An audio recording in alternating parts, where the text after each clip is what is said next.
We're live. Hey everyone, happy Friday. Welcome back. Welcome back.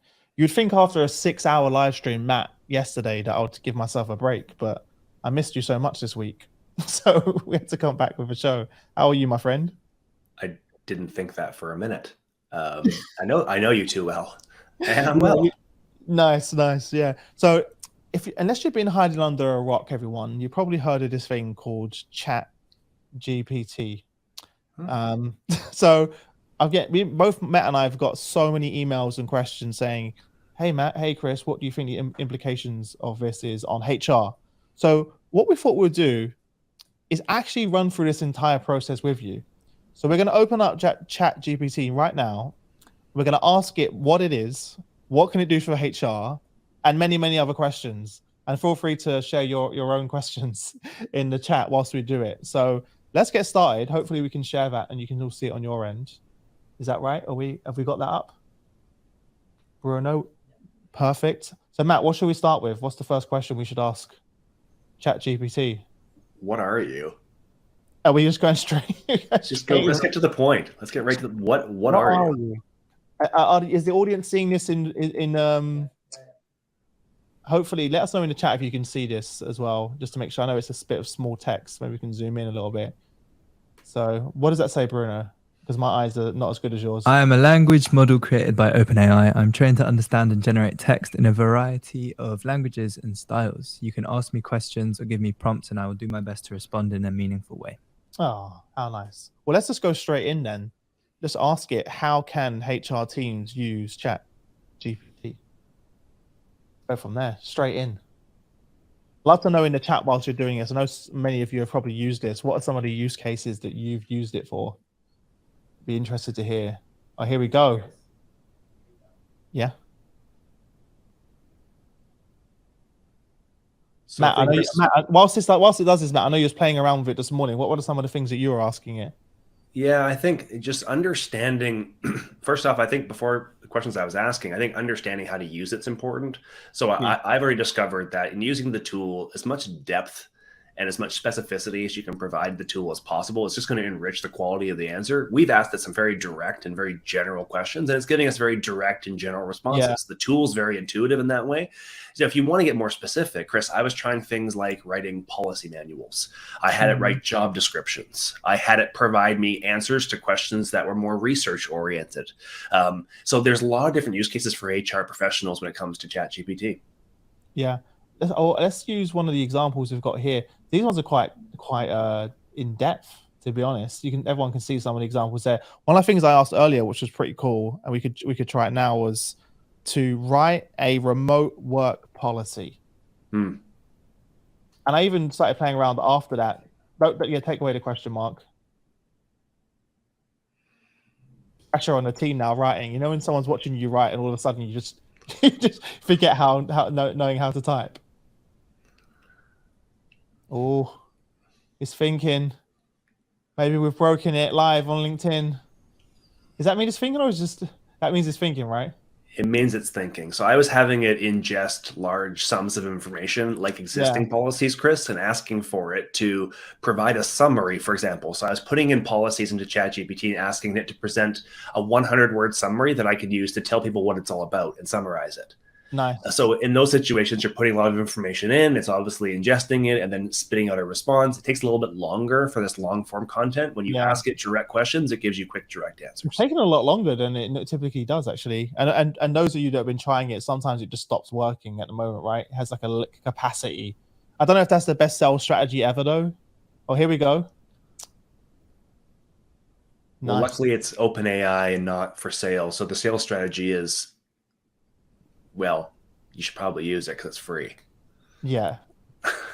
So as you can probably see, everyone, like it isn't going to be perfect, first and foremost. Some of the drawbacks, just while this is typing out, is the data only goes back as far as 2021, I believe. Also, it can't determine the difference between reliable sources and opinions that people have posted on social media. So that's where things can get really sketchy. in terms so you're definitely going to want to read through it, make it your own, make it more specific. But the hours of manual time and the admin that can be taken away from using the tool is unbelievable. So yeah, and also I think one of the things I've seen, Matt, I'm not sure about you, is this is where a lot of bias can creep in as well. So be very careful. For example, I did an example of writing some job descriptions, and let's just say the language was not inclusive in there as well. So we've got to be very careful. But that on its own, I even did earlier saying, I said write this again, but for this specific industry or this particular country or culture, and it changed the tone. You can change the tones as well. So if you write me a LinkedIn post around the future of work, you can say write it in a comedic tone. Write it seriously as well. So I think the one thing to point out here is we don't want a comedic tone on our remote work policy. Let's not do that. Go on, Matt. I think it's important to point out it's the age-old adage, garbage in, garbage out. So if you're specific with the information, if you're thoughtful about its review, then you can refine this over time. And the beautiful thing about artificial intelligence is that it does improve over time. And I think you've very clearly stated and accurately stated the limitations. It's not meant to be a complete replacement for human interaction. It's not meant to replace content creators entirely. But to your point, it helps with things like ideation, helps with things like aggregation of content, and it helps illuminate some dark spots that some of us exist. And it needs to be paired with sound judgment, a legal review, like all the things that come into play. My concern, though, Chris, is I spent 15 years in the HR profession. And I know a number of people in my profession will look for lots of reasons why this doesn't make sense. And they'll list things like risk and diversity and inclusion and legalities, and they'll be correct in doing so. But those in and of themselves are not barriers to change. This is very much the future. And whether you use this to write every single policy verbatim or use this to complement the work you're doing around research, this is the power of technology in the 21st century, and HR teams need to be mindful of that because it will implicate organizations in a number of ways, whether you're creating content as an organization or whether you are communicating internally. Chris, I think about the implications to industries like education. I know this has come up a lot around universities and whether they accept students to do writing in this regard. I think it's really interesting. I mean, the evolution of information. It wasn't too long ago that information was currency, and those who had it hoarded it and sold it because they had proprietary rights over their thoughts and feelings and opinions. And now information, as we've seen, is ubiquitous. It's more plentiful than anyone can possibly be able to ingest in a lifetime.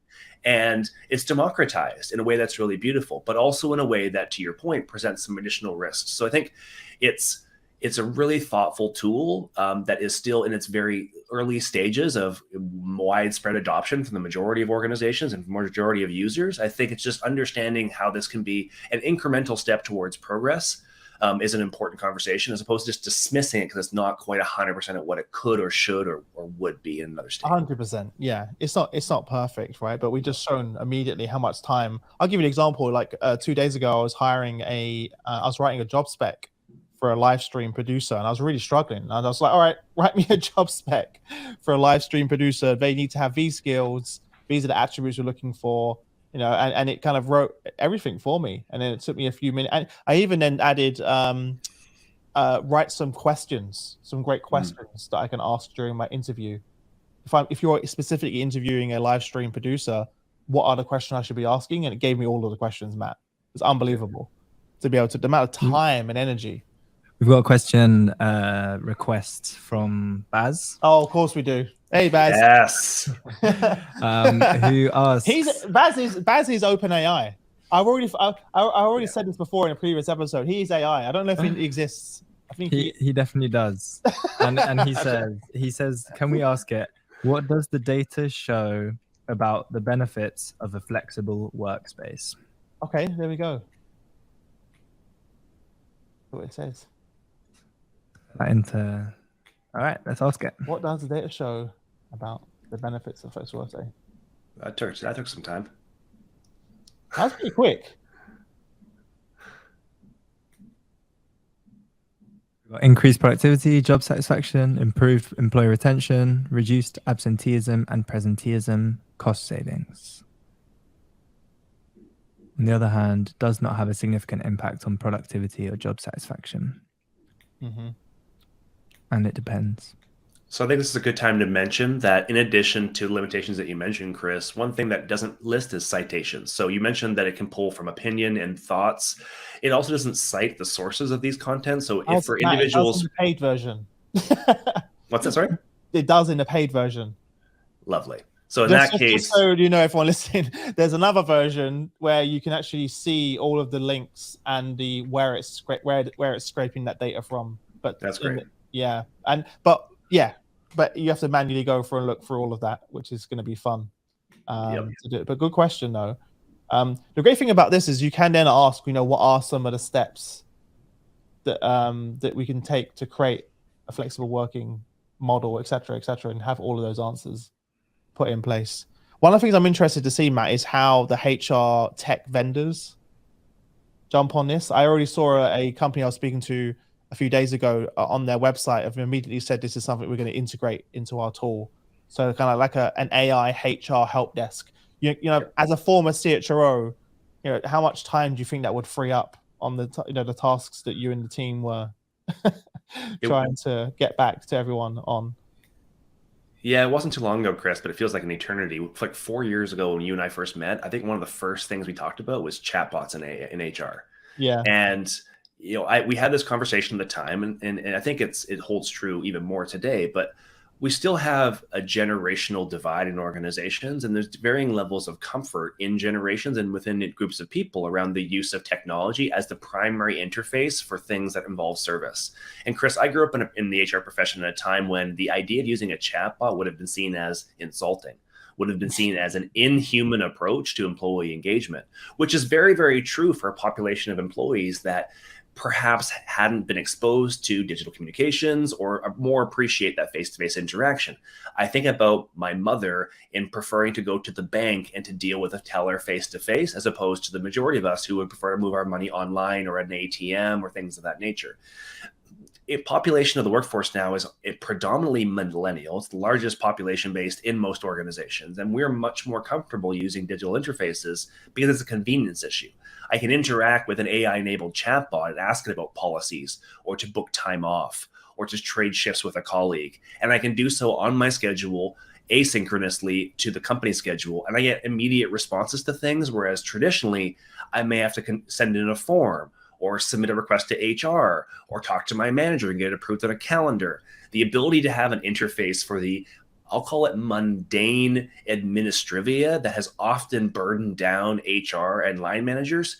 That's where the value of tools like this come into play is it enhances the employee experience for the population of employees that appreciates it and unburdens HR and line managers around ingesting and solving for these requests. Yeah. When in a lot of cases they're just purely formulaic. And for those who are going to say, well, it doesn't solve this and doesn't solve that, there is limitations with any tool. And the beautiful thing around AI-enabled chatbots is you can control the conditions by which it provides information. If you wanted to help you approve time off requests, great. If you don't, fine. You can create escalations and protocols and decision trees, all using the tool, but you can remove the mundane administrivia that would occur between those various steps that you populate. Yeah. And I don't think it's just mundane, Matt. For example, I remember we were talking a while back about, there was a piece of research that came out that said that it kind of came out that most people would rather speak to an AI chatbot about their mental health than their own manager. Sure. Right. So having tools like this where you can ask for help, because they may, some leaders may feel like they can't go to them. I've been in a position where I didn't feel comfortable going to my line manager, that I was struggling with anxiety and as well. So I feel like there's use cases like that, right? And immediately that chatbot can signpost to resources and help that person when they really need it, as well. So yeah, I'm really excited about it. It's going to be really interesting to see how a lot of the HR tech vendors integrate this into their systems. And I would encourage any HR leaders listening to drop, message your top vendors and be like, hey, what are you doing with this? And see what their responses are. I'd be interested to see as well. But, in the meantime, writing job descriptions at HR help desk, like we just mentioned, for managers, there's so many applications, like for this. I mentioned interviewing, giving feedback for the teams, reviews, you know, the list goes on as well. It's so exciting. Someone in the chat mentioned a second ago that they just posted a LinkedIn post today that they wrote, that this wrote for them. So our audience is already using it. I mean, we've both spoken about this, Matt, right? You know, you can go in and say, hey, write a version of this for Instagram, write a version of this for LinkedIn, write a version of this for TikTok. And you can even say at the end, make sure you include the relevant hashtags, make sure you include the resources, make sure you tag in this person, like tagging. It's actually, I can't believe I'm alive in this day and age that this is actually happening and taking place. It's going to be crazy. Soon it won't even be me and Matt on talking to you all. It'll just be AI.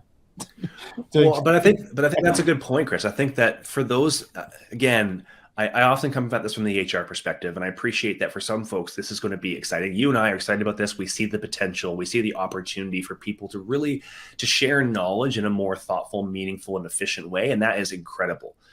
And there are going to be some people in our audience and people that are within the HR profession that are nervous by this, that will feel like they might sense a loss of control, or that it may be a loss of quality or a loss of authenticity and interaction. And I think all those things are wise to point out, and all the more reason for you to be thoughtful proactively about how you're going to integrate this technology into your organizations today. And you have the opportunity now to influence the result of something that will have big impact, or you can just hope it doesn't come your way and then react to it down the road, where I promise you the terms in which you figure out a solution will not be as favorable if you're reacting to something versus being proactive about it. So I think in that sense, understanding the potential of this technology and how it can help improve your business going forward, I think is a key consideration for any HR leader. And I also think that if you look at your own practice, your own profession, your own department, there's applications today in every size of organization to use this technology in some way, shape, or form, if not to completely replace work, then to certainly complement or augment it. So I think, Chris, that for me is an exciting piece, but I just want to be sensitive to the fact that there is going to be some fear around this. People need to understand that, though, even in a world where all of text-based communication is created for and sent through AI, there's still a value in human interaction. There's still, people still want to engage in conversations like this, where you and I are just having a free-flowing conversation.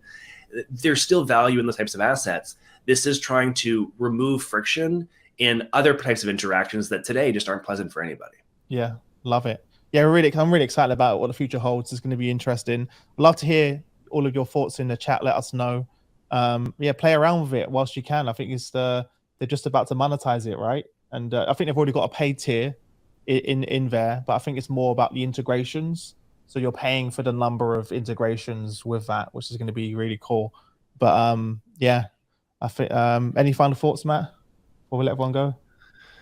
No, I just think we're in an exciting time, folks. And it's an era where, unfortunately, the last few years have been more negative than positive when it comes to the discourse between the pandemic and the economic challenges and the combat zones around the world. And there's lots of reasons to point to us needing some healing collectively. I get excited about the future of technology in a lot of cases to do some of that healing and to bridge some of those gaps for us, and to us to come through stronger out of this. And I think this is a really exciting opportunity going forward. And I'm really excited to see where this goes in the future. I think this has the potential to do a lot of good. Yeah, me too. Well, as always, everyone, thanks for joining us. Whether you're on my profile or Matt's profile, make sure you hit the little bell icon. There's a new feature on LinkedIn, and if you hit that, it will give you a notification next time we're live. So make sure you do that. You can connect with myself and Matt on LinkedIn if you haven't already done so. Apart from that, we'll see you all next week. Have an amazing weekend. Bye for now. See you later, everyone. Bye.